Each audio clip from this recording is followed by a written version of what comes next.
Considering inventory analysis, you have here an example of input-output diagram for a single stage or unit operation. Of course, in an industrial plant, you have a series of this. But since we're just going to take the functional unit, so let's consider one single unit operation. So if this is your unit operation, you have to do the inventory of what? The different materials that you will be utilizing.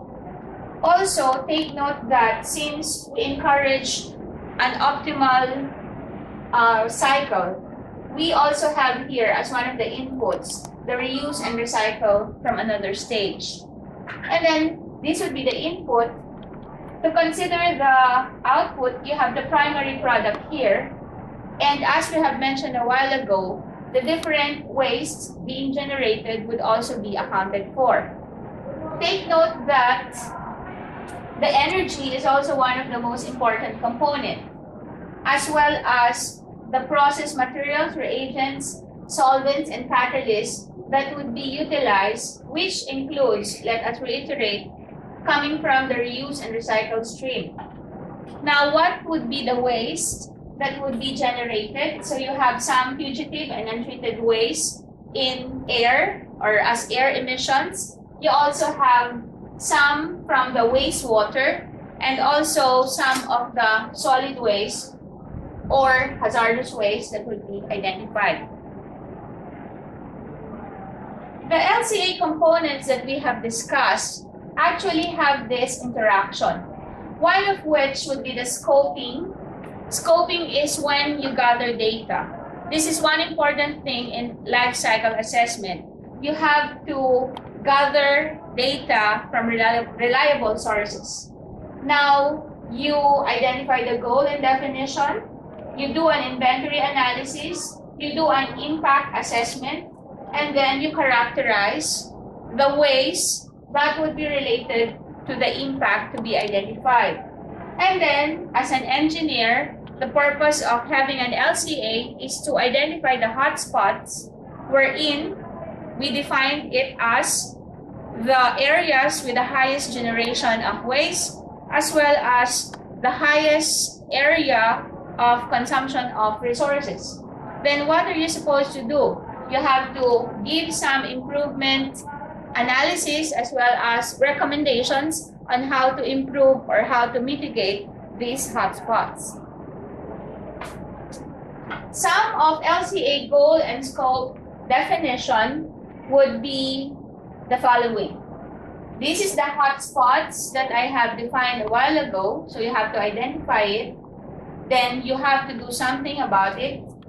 You also can make use of design for environment. This is actually another systems tool of sustainable development or under the science of industrial ecology.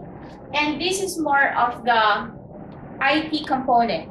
So if you know the IT or you're good in computer programming, for example, you integrate it with your LCA approach, then you can come up with a good LCA. And then here, you also have to select the best environmental option.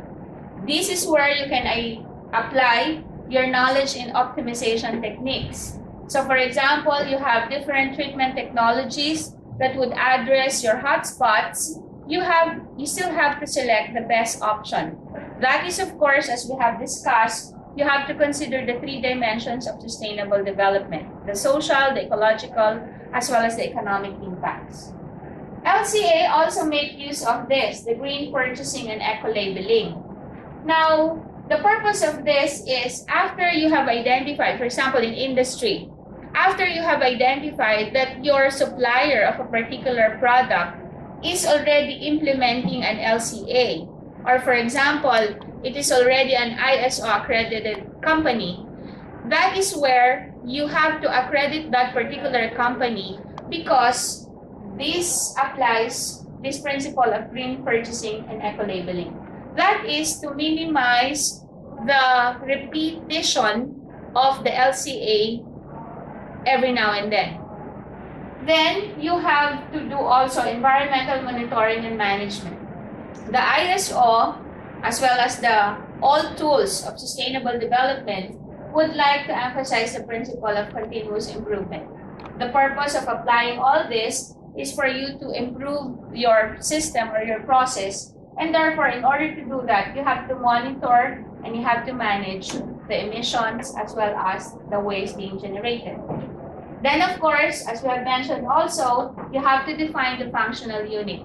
One functional unit would be integrated from or with another in an entire manufacturing plant. And then I have emphasized also the definition or the importance of defining the system's boundary.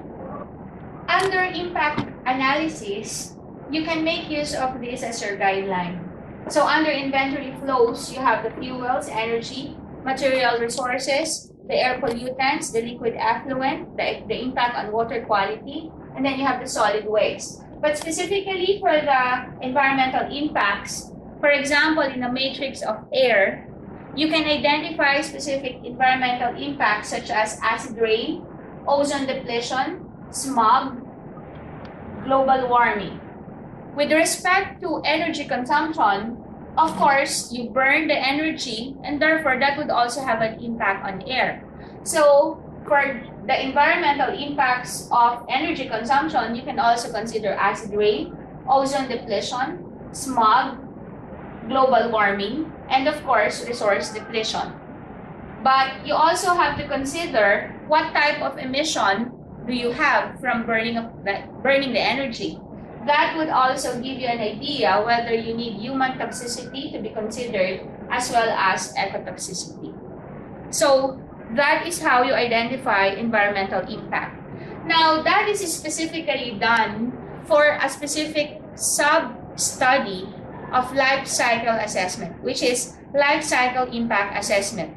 It's actually defined as the evaluation of potential impacts to any system as a result of some action, and it classifies the consumption and loading data from the inventory stage to various impact categories. The impact categories that we're talking about here are some of the impacts that we have discussed, such as acid rain, global warming, etc. In life cycle impact assessment, these methods are then used to quantify the magnitude of the contribution that loading or consumption could have in producing the associated impact. Now, this is just a prediction of the magnitude as well as the occurrence.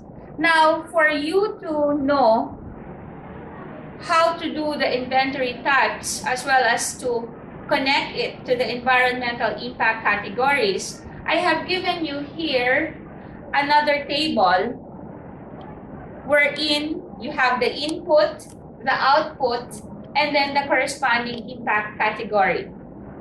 Also, I have here a slide given to you to determine how one is connected to another. For example, if you have a particular output, and the output would be for air, you can see from the figure that the air may go to consumption of air resources, could also affect human health. But of course, the air would affect not only the air resources, but also would be causing some phenomena such as global warming, stratospheric ozone depletion, formation of photochemical smog, air deposition, and air precipitation. Now, after considering the different components of LCA, we consider some of the potential benefits of sustainable engineering approaches, one of which would be improved system sustainability. And number two, it would reduce life costs or life cycle costs, as well as liabilities of the company. And of course, it would also enhance public perception through eco-labels and then access to export markets. Remember, you have the ISO accreditation being done by several companies. That's the very purpose. That is to enhance their public perception and of course, to increase their sales and marketability. Now, we also have to consider the measures for sustainable design upon application of your industrial ecology or any tool of this industrial ecology. So what are some of the measures? You can measure the ratio of virgin over recycled materials. Of course, the recycled materials should be higher than the ratio of the virgin material or the amount of the virgin material. And then the ratio of actual over potential recycled material. Take note that for any material, it can be considered as recyclable. However, there are some cases in applying the dimension of sustainability, whether it is really applicable or feasible. Why? Let's take, for example, newspaper. How would you recycle a newspaper? You would have so many chemicals involved in the recycling, such as in bleaching. Of course, you also have to make use of additional water. So that would mean ecologically damaging to the environment, as well as would also entail additional costs. So that would not be economically sustainable. And therefore, newspaper is recyclable, but it is just a potential recyclable material, but cannot be applied as an actual recyclable material. So you can measure the sustainable design by having what? Greater ratio of the actual versus potential recycled materials. And of course, with respect to resources, we would like to have higher ratio of renewable versus non-renewable or fossil fuel resources. And of course, we also would like to have higher materials productivity and energy productivity. And for the resource input per unit of end user service, we would have to have a higher end user service as compared to the input. Remember the concept of eco-efficiency.